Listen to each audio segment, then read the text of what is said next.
So welcome to our talk on how to build a mental health strategy for Asia. We're joined by Sabrina. As you all know, she's our CEO and co-founder of Calm Collective. And I'm EOS. I'm the head of ops. I've recently joined Calm Collective. It's been really fun. And also on the screen, you can see that we have a Calm Circles coming up. So Calm Circles is our flagship peer-to-peer sharing circle facilitated by our Calm Collective team. Yeah, so let's go ahead.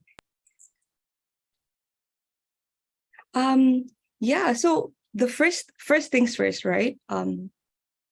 Why is mental health so important in the workplace? What are the effects of poor mental health in the workplace? First would be absenteeism, which means that people just don't turn up for work because they're not feeling well. So in Australia, Safe Work Australia ran a study where workers with psychological distress took 4 times as many sick days, and the average cost per person is 6,000 Australian dollars per annum per person. That's a lot. Imagine, you're running a team, maybe so the statistics now is maybe a quarter would be under psychological distress. So that's a lot for the company. And then in Malaysia, they also ran a study where they found that 3.2 billion was lost in absenteeism. And then the next cost would be in presenteeism. So presenteeism is basically people coming in to work, but they're not really feeling well. So there's still a loss of productivity, although they're present at work. And in Singapore, they found that the employers lost billions due to lost productivity. And in Malaysia, close to 10 billion ringgit was lost due to presenteeism. And finally, resignation. Globally, an estimated $1 trillion USD is lost due to loss of productivity from resignation and absenteeism and presenteeism. This is, I think this stat is from WHO, World Health Organization.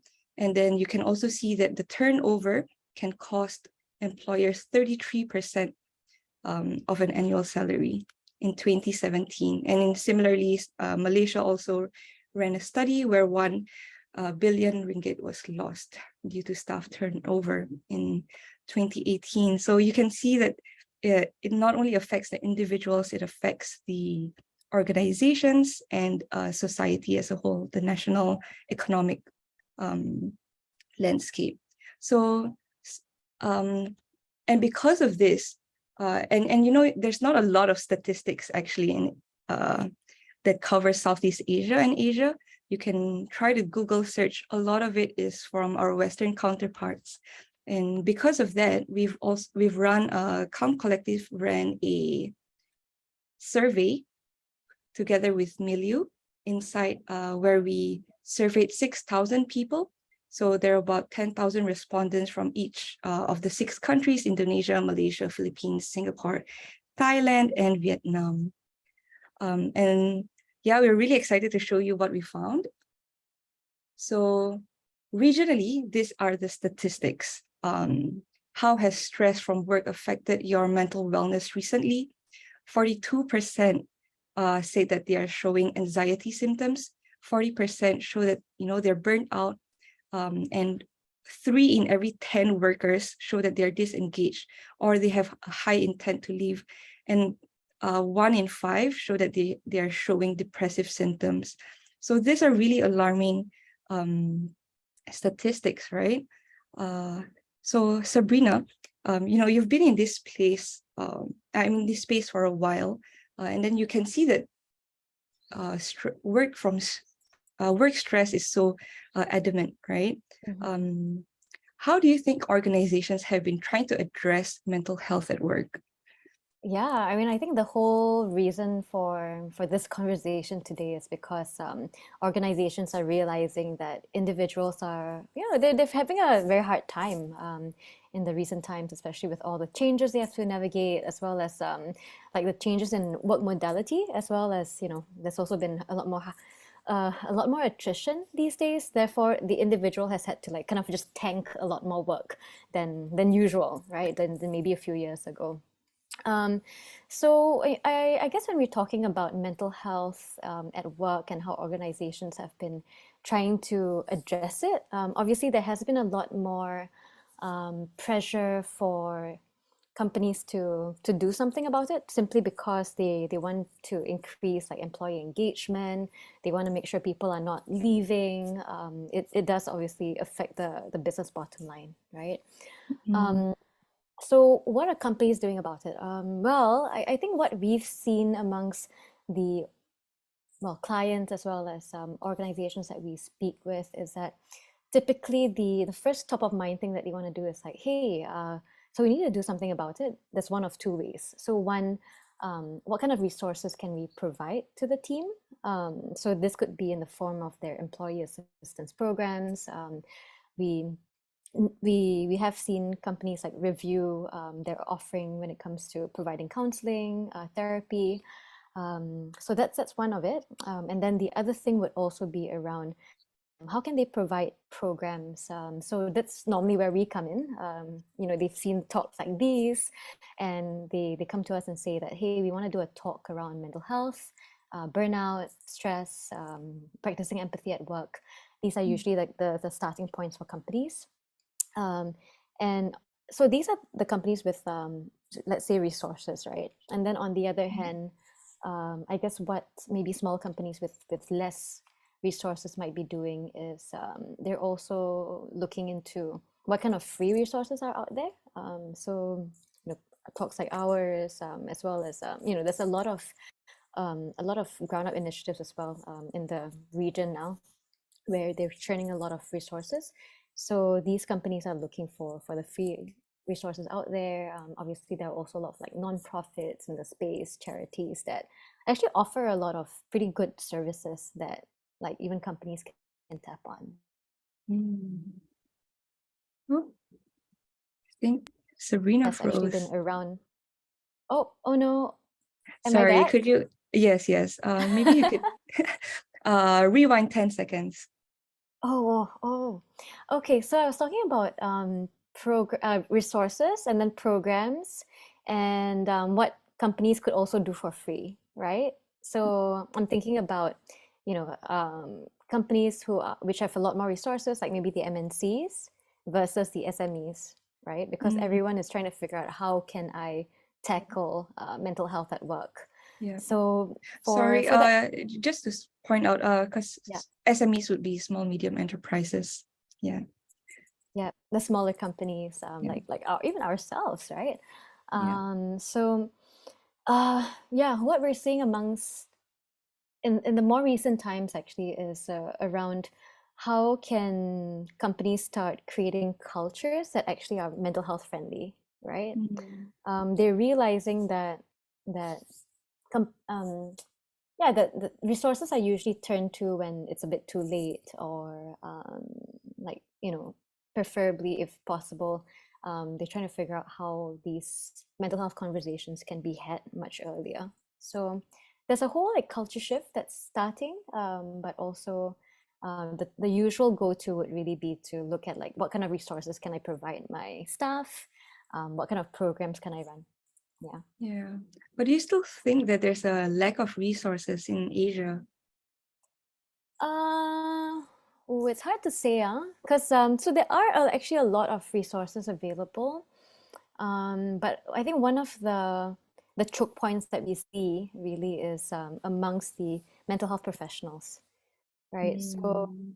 I think globally there are not that many mental health professionals to go around, and a lot of these folks are also they've been burning out as well over the past couple of years. You know, within the circles that or within the people that amongst the people that we know, we've also seen quite a few folks taking sabbaticals, they reducing the caseload as well. So I think the big shift has been, okay, what can we do to empower the individuals to take care of themselves earlier and preventively, and how can people be taught to support each other a bit better? Yeah, those Regular are great. people. Yeah, I think that's a great point. Because of the lack of resources, I think it's come down to everybody. Everybody has a part to play in building the mental health landscape. Yeah. Mm. So let's move on to our next finding. So out of all the resources, there are still a lot of people not using it, right? So we found that these are a few of the reasons why they have not used the mental wellness resources or initiatives from their workplaces. So so these are regional stats. 27% think that they are managing fine and do not need to use any of the resources. So great for them. Not so sure about the other 73%.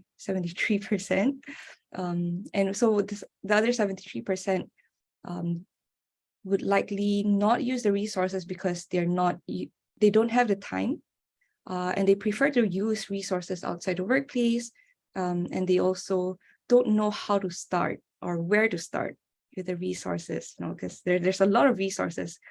How do you know what resource works best for you?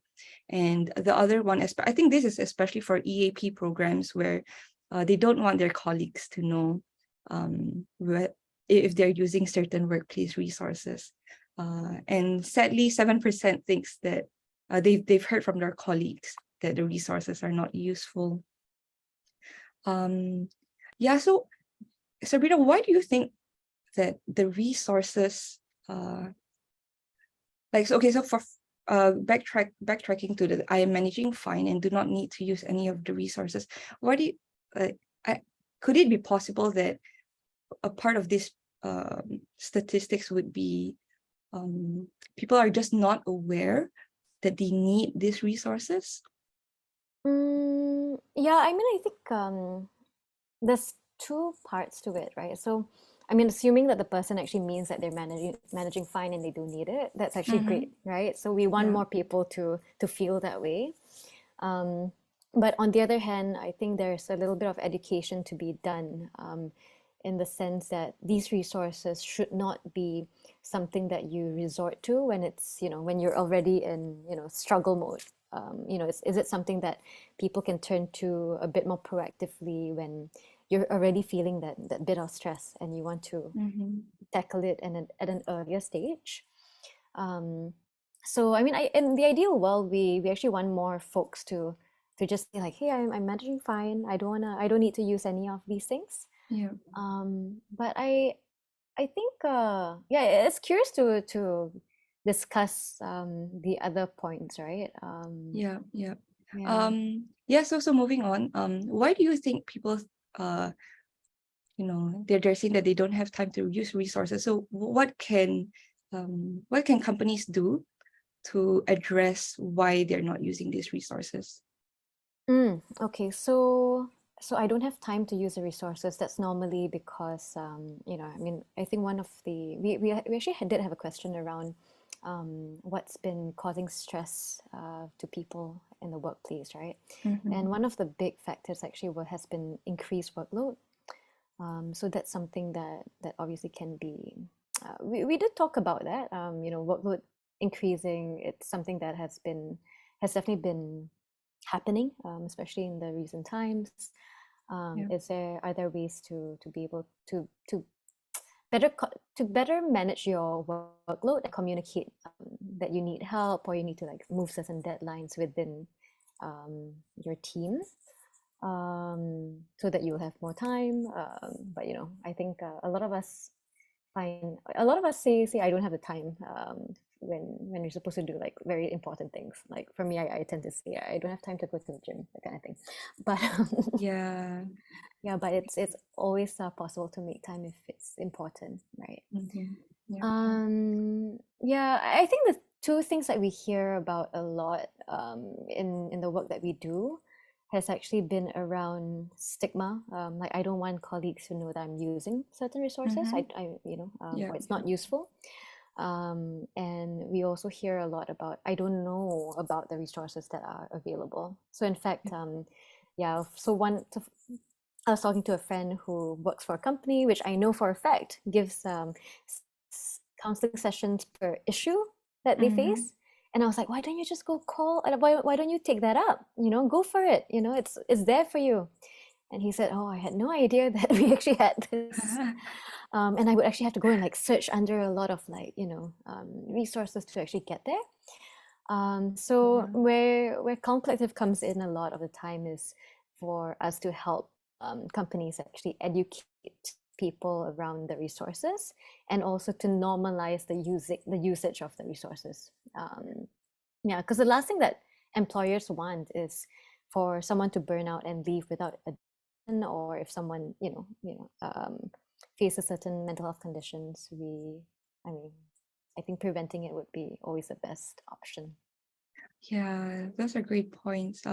Maybe we can move on to our next topic because it's relating to the stigma and normalizing mental health or the need to normalize mental health. So these are really alarming statistics. So almost 1 in 2, so 45% of workers in Southeast Asia feel that psychological safety is poor or does not exist in their workplace. Can you imagine half the company is not willing to seek help, is not willing to talk about their mental health struggles. What are the ramifications of this? Yeah, so I think so within this survey, we also talked about what it means to have psychological safety at work, right? And Mm, it really goes back to feeling safe enough to ask for help, to bring your ideas to the table. And the research shows that companies that have this culture of psychological safety are the most creative and innovative as well, right? So psychological safety is really important, but it's not something that I think, at least in this part of the world, we've prioritized, right? mhm. Or maybe in certain industries, it's nearly an expectation for you not to have that psychological safety. Um, so I guess my thoughts around it is that I think what's been interesting for us is that in the recent couple of months, we've been having a lot more conversations around how important psychological safety is. We have seen that um, yeah, companies are starting to look into shifting the cultures within the workplace to promote psychological safety across the various levels. I think they're also realizing that if there is psychological safety, then um, employees will feel a lot more comfortable to raise issues earlier on rather than keeping it to themselves before it's too late or before they resign. Mm. So yeah, I mean personally, I think looking at these stats, it's a big shame that folks are not feeling psychologically safe at work. Um, Yeah, for yeah, sure. and I think if if we were more psychologically safe, then we would be a lot more at ease at work, and we're actually going to be able to be a lot more ourselves as well. So yeah, so Yeah. I mean, I think just for the folks tuning in, thank you for joining us again. And these stats will actually be published pretty soon. So if you have any questions for us, please feel free to drop them as well. Yeah. Yeah. Yeah, and I think a big part of psychological safety is how open are you to your managers, right? So we also ran a survey on that. So Mm. 38% are uncomfortable. So that's roughly about 2 in 5 um, are uncomfortable sharing their mental health challenges with their managers. Um, so this could be disclosing a mental wellness condition, or if you feel like you're not coping well emotionally, psychologically, or socially. And that's a lot, and and Singapore, I think, always loves to be number one because 62% actually are not comfortable sharing mental health challenges with managers. 62% would be about like 3 in 5, right? Mm. So and then Malaysia also is 45, so maybe 1 in 2 are not comfortable. So what I'm drawing from this is there's really a lot of stigma, or there's a lot of fear in talking about mental health challenges. And it doesn't really have to be about conditions, right? It could be just, today my mind is not, as productive as I want it to be. And why do you think that is the case? Like, what's with the Asian culture that we're so afraid to talk about, our challenges and our struggles? Well, I think Asian culture. Well, I mean, I think in the first place, it's in this part of the world, we've kind of gone from, I think, who am I? Am I quoting Lee Kuan Yew when I say this? From going from third world to first has Yeah. been really a big, it's been a big step forward when we're kind of navigating this. And I think in order to experience that level of economic growth and to keep up with all the opportunities that have been coming our way, we've really had to put our performance over our psychological safety, right? Or performance over our feelings. So I think a lot of the generations before us, even in our generation, we've really conditioned ourselves to just, yeah, keep pushing on instead of, being kind to ourselves. So I think it's because of the environmental factors. That's one. And yeah, and obviously this has been brought back into our work culture. So I think it's quite common for us to be working overtime, to be overstretching ourselves, and it's like the whole idea of hustle culture has also been normalized. Yeah. So I would say that, yeah, it's kind of become ingrained into the pathway to success for at the individual level. Like it's normal for us to just tahan in Singaporean terms, or to just like Yeah. bear with it. Yeah. Yeah. So do you think there's any hope for us? Huh? I don't know. What do you think, Yes? Psychological safety. I mean, like, what?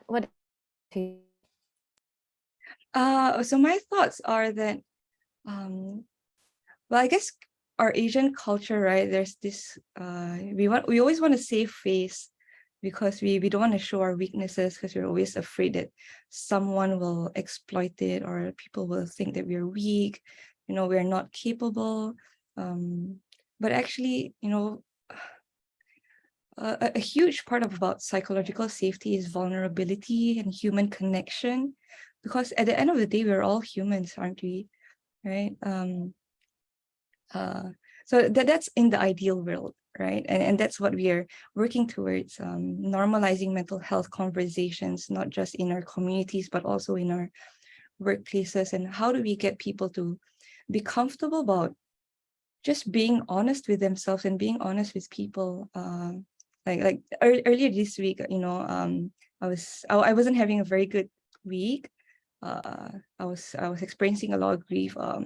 So I lost someone very dear to me earlier this year, and I had just visited her at the columbarium, and I told Sabrina, Sabrina, I'm not functioning at my best, and she gave me the space to talk about it, and she gave me the space to rest. And after I rested, I felt so much better, rather than just powering through powering through what was a very difficult time for me. Emotionally, I could, it was just difficult to function in that state. So my point being that sometimes all you need to do is ask for help, be honest and ask for help, because maybe this week I wasn't having a good week. The next week could be someone else, and then it's your turn to, I guess, to carry that for your colleagues or for your peers, or to hold that space for them. Yeah, so that's my thoughts on being comfortable about sharing mental health struggles, and how can we encourage other people, especially for those tuning in. How can we play a part where we can encourage not just our peers, but maybe our managers as well. how can we encourage our managers to be open with us, or how can we encourage our employees to be open with us as managers, because it's just beneficial for everyone if we're just open. Yeah. And it's also easy as well, because actually what's been quite interesting is that as we speak to the various organizations, and some of them may have come from a culture where it's all about hustling, it's all about sales, and we just gotta like push this, there's no off days, we just gotta chong, we just gotta do our best, whatever. And as they're kind of like figuring out this culture change, it's been really hard, right? Because I think these days leaders, managers are also expected to have a little bit more empathy and compassion towards the individual struggles. And so like going through that transformation is also not the easiest to do. And so I guess here at Calm Collective, since we're all about normalizing mental health conversations, personally for me, it's also been about kind of like reviewing how I want to manage and lead, right? And also figuring out what the playbook might be for other companies, other managers, and also recognizing that they're coming from different starting points. So it's an interesting journey. I think it's really encouraging to see all of you in this room, and we would love to hear what your thoughts, experiences have been as well. So do let us know in the chat, or you can even email us later. But ultimately, I think there have been certain strategies around fostering that psychologically safe team or workplace that we've seen work at Calm Collective, at least, and these are certain best practices that we are teaching other companies. But yeah, so I mean, I have examples, but I think I'd be quite curious to hear from EOS as well. What do you think has helped us within our team as well? I think the first one would be the culture, where we function on a culture of trust. We just know that everyone's trying their best, and it would be great if that more people would give people the benefit of the doubt, or work on this, the culture of trust rather than culture of distrust. We're not like, but then again, it's very difficult because in Asia we are so competitive, right? Because we have, we always have that feeling if we don't work hard enough, we're gonna feel left behind. If we don't like, if we don't overexert ourselves, there's no way we can be successful. But that's not the point. The point is finding that balance so that you can be successful. So that's my thoughts. And then I think going back to this, it's two ways, right? So one, as an employee, you have to be open to your manager, and then your manager also has to be able to make that space for you. One, your manager has to lead by example. So it was very helpful for when I joined, when you were very honest with me, like, today I'm not doing that great, and the next, so after that I could feel comfortable sharing that, okay, no, there are some days where I'm not functioning at my best. So one would be the managers needing to walk the talk, and then I think it's also important for managers to look out for their employees, right? Because sometimes the employees aren't aware that they're kind of struggling, they're kind of drowning. It's important for managers to be able to be the one that calls the employees out also. I think that's a very important, working on a culture of candor as well. So that's for me, that's how I'd like to work, or that's how I appreciate managers creating that culture in a workplace. Yeah, thanks for sharing that. I'm just looking at the chat and I see we've Yeah. got John who mentions senior stakeholders to get to Mm-hmm. be invested in influencing and getting behind the culture of normalizing mental health. Yes, so that's Yeah. something that we have. I mean, 100% agree with you. And what we have seen a lot when it comes to pushing mental health initiatives and programs is that oftentimes it either comes from ground up, like through employee resource groups, or it could come from, say, middle management. It could be an HR or DNI, diversity and inclusion lead, or something of that sort, right? Mm-hmm. Um, but oftentimes it's like what's actually stopping them from making sure that there's actually participation and uptake around their initiatives is really because for the individual teams, oftentimes they're already so busy, and this then kind of drops, or it kind of falls by the wayside, or it actually oftentimes requires the managers of these teams to encourage their team members to attend or to participate in these programs or initiatives. So what we have seen work is that when leaders themselves, whether it's like a managing director or C-level or at least a VP of something, when they get involved, they could even be part of the program, then it really sets the tone for the rest of the organization that if they're doing it and they're making time for it, then you could too, or you should too. So I mean, just coming up in the next week, we're running a panel for a company, and one of their senior leaders will be joining the conversation. So having that person in the room sharing their personal experiences would be, it really goes very far in giving other people the permission to start talking more vulnerably and openly. Um, and we're also running a training program that's over 4 weeks, and we actually had the MD sign up for this program. So, if the MD is being trained for around like mental health support, then that really does signal to the rest of the team that this is going to be a priority and this is something that's good to do. Yeah, so there are various ways to get the senior stakeholders involved in a soft way without maybe taking up too much of their time. Yeah. Yeah, so I'm also reading this. Uh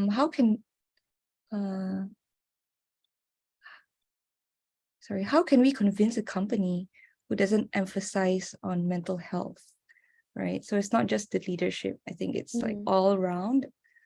Yeah, mm. what are your thoughts on that, Sabrina? So I think from experience, what I've seen work, especially in Asia, is that I think companies tend to want to see like companies tend not to be want to be they tend not to want to make the first move. I have worked with companies in Asia and also like see the Australian region, and one thing that we noticed was that in Asia, companies like to see what the other companies have done before they make that move, right? So I think the best way to convince a company is actually through peer pressure. So that's through the sharing of case studies. It could also be about, getting in the senior leadership or even like the middle management to start attending these talks. And when they see that, oh, my peers from the other companies are there too, maybe this is something I should start thinking about or caring about. So this is actually why we created the roundtable that we have. So we have the Wellbeing Leaders Roundtable that is meant to bring together senior leadership plus HR executives to talk about well-being at work, Mhm. particularly mental health. So that tends to be a way where we can bring in people who are kind of in the early stages of learning about the topic. Because I mean, we can't blame them also because mental health has not been a topic till the recent times. So the truth is that majority of these folks are really under-equipped to figure out a mental health strategy or program to run for the companies, right? So we create these spaces where people can connect, learn, and share with each other, Mm. so that, yeah, I guess it's a valuable resource for them, and it's a way for them to get some ideas to bring back to their companies. Yeah, no, those are great points. And I think increasingly we have seen that companies would like to start a well-being team across their company. So so one of our clients, they run a well-being team in their different offices, and they meet maybe I think once in 2 months, and then they're really ambassadors for mental health, and not just mental health, well-being, and they're really they talk about it, and then they yeah, so I think it really starts from conversations, and then conversations to connections, right? um and these people are not just from HR. They're from different departments. They're from the finance department, they're from sales, so various departments, and they come together regularly to talk about how can they build a mental well-being program in their company. Yeah. And obviously it's they have to tie it into their workload, because they can't just be doing this for free. They have to get their buy-in from their managers that they want to be a part of this program that will help the company as a whole. Yeah, so increasingly I think there are a lot of companies coming up to us and saying that they hope to start a well-being community in their company. And then that's where we come in and talk to them about where can they get started. Yeah. Yeah. So Rita, since we're talking about programs and like policies and perks, what do you think has been the best ROI or best uptake? Yeah, we can't say what's the worst, but so I wouldn't say that there's it's not so much about what is being offered, but how it's being offered, right? So ultimately, the success of a program or a mental health perk that folks are rolling out within the company really boils down to, firstly, is it reaching the people that actually need those resources? It goes back to that, and that's really about the communications rollout, and ensuring that people are able to find these resources when they need it. So just so many of the companies that we've spoken to have said that, okay, we've rolled out the counseling session, we bought so one of the case studies, or case studies that we heard was that a company of 500 people, they bought 6 counseling sessions for the year, and only 2 were used up for the year. And I was quite stunned because because that's really, it can't be true that only 2 people needed that help in the entire year. So the question would then be, okay, is it because people didn't know about it? And if they didn't know about it, how was it communicated? What can we fix in the communications program? Another question would be, do people know about it? If people knew about it, then what was stopping them? Was it stigma? Was it, a lack of time? How can you unblock these things, right? Yeah. So I think it really, I think it's one thing to purchase certain resources, or even get an external provider to run a program, training, or talk, right? But it's another to actually communicate it in a way that is effective to the rest of the team. And it's not just about putting it out there on email, but it's also about kind of engaging the various stakeholders within the company to make sure that this communication is kind of, I guess, shared to the rest of the teams. Yeah. So I wouldn't say that there's so best or worst ROI. I mean, honestly, I would say like the best ROI with the least I or investment would really be when managers can really embody that culture of empathy and compassion. I think that actually goes a long way, and it doesn't have to be expensive to do that. But it does require a mindset shift. I would also say that policies can go a long way. So one of our clients that we've worked with, they actually, because of the recognition that, because so they are an agency, and they recognize that the employees were very stressed because clients were expecting them to respond in very short times, right? So they actually wrote a new policy where clients should not be expecting a reply within 24 hours. So that actually went a long way. So I think kind of just like really understanding what the root causes are of people's stress, and seeing from a structural perspective, like what can actually be changed from a policy perspective, what can be changed from a cultural perspective as well. It can actually go a long way if you actually identify what the root causes are, that what the influences are to people's stress, as well as what's giving them stress, as well as what's stopping them from going for these resources. Yeah. I wonder, because we're talking about ROI, right? And then I'm sure a lot of the people here would be asking the same question. How do you measure impact when you're running well-being initiatives? So I ask you that question. You're working on this today. Okay, so it's a funny talk, because it's just like we both know what each other are doing, kind of. But so, how do you measure ROI? I think impact measurement is super important, right? So you want to know where you are before. So you want to audit where. I guess what's the current state of mental health within your company. So in fact, running this kind of survey that we've just run and shared with you could actually be run in-house, right? We could candidly ask people, like, what do they want?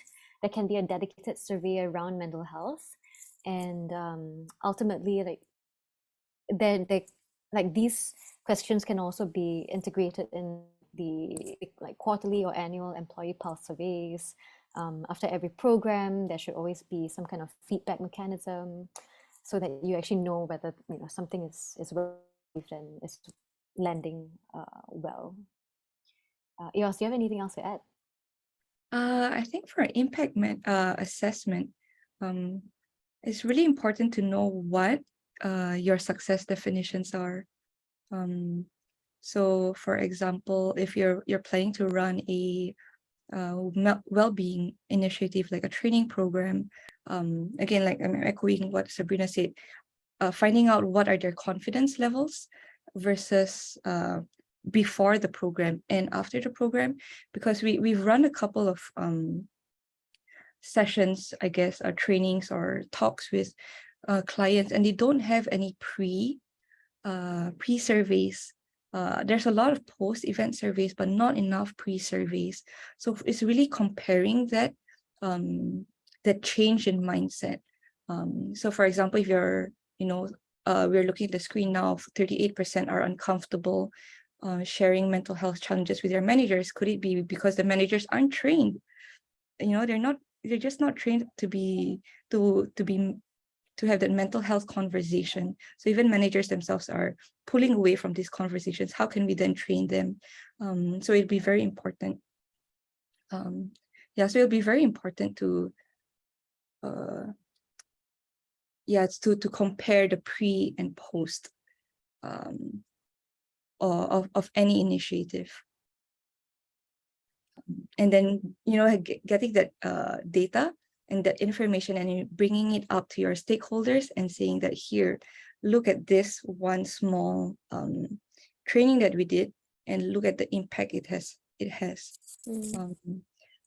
So this is if it's successful, but there are some times where it's not successful. We can talk about it. Sabrina, you want to talk about when things are not successful, and what have we done, or what has the clients done to mediate? So yeah, I think over the last I mean, I think where we are right now is that a lot of clients, a lot of organizations are still in the experimental stages around how they want to tackle mental health at work. So I Right. think the reality is that um, it's hard to know. It's hard to. It's actually hard to define what success looks like when you're in the experimental stages. And I think when it comes to um, well, I mean, failure is subjective. So I think a lot of the time, what clients have seen is that failure happens when, oh, people are not attending a certain program, people are not taking up a certain resource that they've invested in. Um, so I think it's just really important to identify like all the different factors that might actually affect the success of a certain program or a certain rollout of a mental health initiative. Sometimes it's yeah, sometimes it could be possible that so I mean so one of the things that we actually did in the recent times was as as companies were kind of opening up for return to office, so we actually were pulled in to do a mental health workshop in person, right? And I guess the failure that happened was that while it was held in a hybrid way, we found that only I think less than 5 people showed up for the in-person thing, right? So it was a a substantial investment in terms of like cost and time for the client. But the reality was that we were like, did we like, was a program not in was a program not attractive enough for people to come to the office, or was it because people were actually more comfortable just staying at home still? Like, so I think that the hope there was that um, the hope there was that this program that we were doing was going to help people come into the office, but it didn't, right? It kind of like fell flat, and that's okay. So I think just being very clear about why you're doing certain things and what the various scenarios that could take place might look like would be very important, and also recognizing that um, that whenever something if something doesn't work out, it's really about what can you learn from it, and how do you take those learnings to the next initiative that you do. Mm. Yeah, thanks, Sabrina. We do have a question from Irene. If you could share what are options based on our experiences that works in encouraging participants to complete pre and post surveys? Yeah. It's true. So the thing is, yeah, the reality is that maybe if we're lucky if 10% or 20% of people actually complete the pre and post survey. So the truth is, the highest completion rates have been when people get to win something. It's Yeah. quite easy to buy people over. It's okay. No, but Mm. uh, so I think it's really about making sure that we communicate it effectively. So, for example, if you are getting people to complete a post survey, at the beginning of a program, mention that there will be a post survey, so they know it's gonna come, right?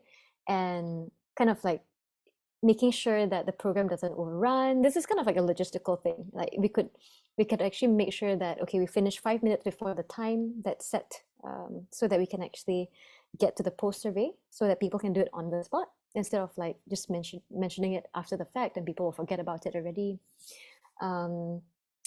For pre-surveys, well, so this I mean, as part of the training programs that we've done, so oftentimes we like running these pre-surveys to get a sense of where people are in terms of like their mental health literacy, what's their motivation for joining these programs. So oftentimes we kind of like we want to tie it back to the objectives of the program, and to get them feeling that their opinion really does matter and it counts towards actually creating an experience that will be as relevant to them as possible. So I think it's just about tying back to the objectives and really telling them what's in it for them. So like even with the post survey, we're not collecting feedback just for fun.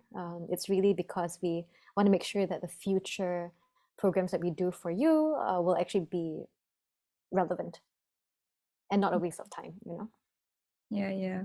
I've seen some training consultancy organizations.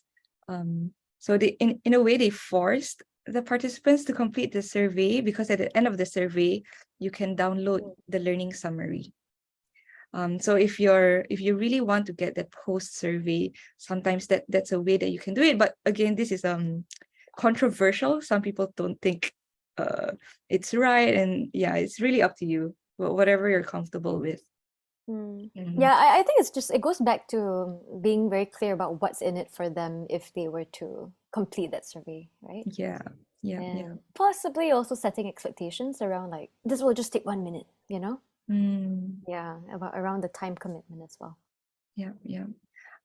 So let's move on to another question. Are there some organizations that did comparatively well regarding normalizing mental health in the workplace?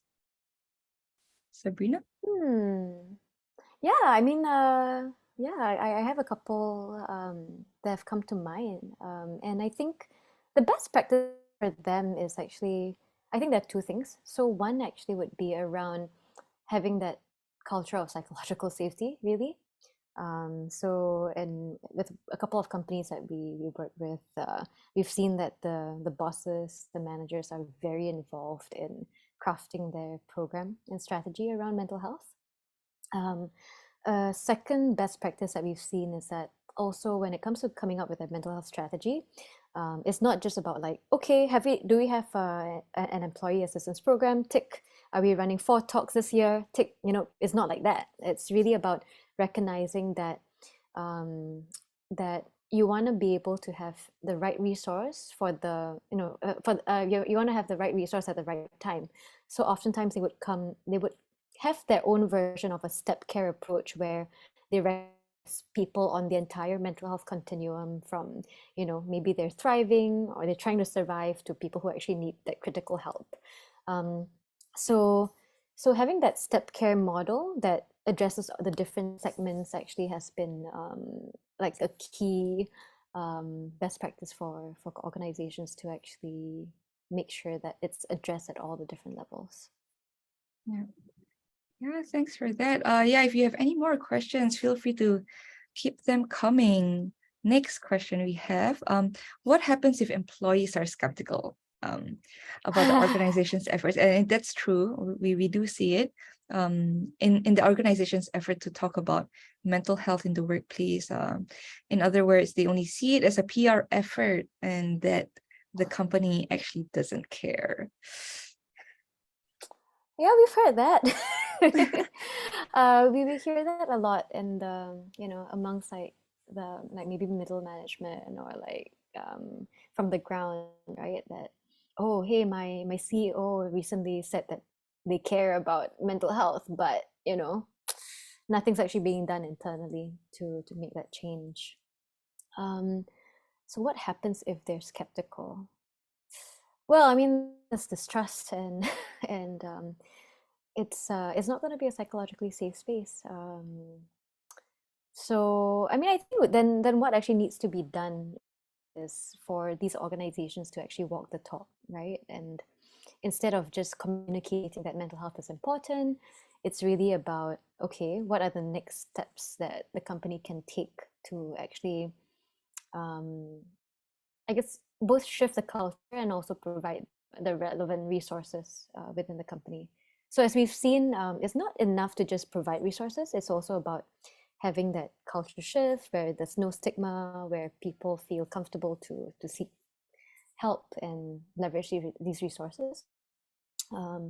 So yeah, it boils down to walking the talk, and there's many starting points as well. Yeah, thanks so much. Yeah. Are there any more questions from the crowd? Yeah. If you don't, it's okay. If you We don't, do. yeah, if you don't. There's another one. Oh, okay. are there some short-term advantages that can encourage companies to pay more attention to this issue? Productivity and profit loss seems to be more long-term. Mm. Mm. Short-term advantages that can encourage companies to pay more attention.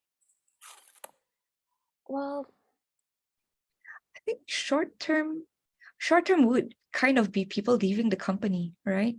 And you could see that when an employee leaves, it takes about 33% of the annual salary. That's the profit loss. So it's not really long term. It's actually very short term. And and the business leaders will feel it. The finance department will feel it if there are a lot of people leaving the company. So I think what we're hearing a lot of amongst the various organizations is that the big thing is really around attrition. Even though there's like layoffs and all that, like people are still are still leaving their companies or leaving for other companies because there's also a lot of opportunities now, right? So yeah, I would say the clear advantage for people to pay more attention is really in terms of attrition and overall recognizing that when people feel more comfortable at work, psychologically safe, they are going to be a lot more productive, and this does affect the bottom line. Thanks for that. And our final question from Jen is, thank you for asking. Sometimes to hold space and be compassionate to the team's mental health needs would also mean to put productivity on hold, at times reduce quality of performance. How do we manage that? Sabrina? That's a question for me. No, it does happen. It does happen. And I think the way that I manage this personally is that I do ask, are there any deadlines that can actually be lifted? Is there anything that can actually be put on hold? And also be comfortable with like what's the worst case scenario if this is not done, or if this is not done to the best quality that we would like, right? How do we manage that? Sometimes the reality is that, okay, maybe because maybe one of the team members are not feeling well right now to handle everything. It could also be about, okay, how can we lean on the rest of the team to actually work on this together, right? So I do ask, what are the other resources I can turn to still do good enough work.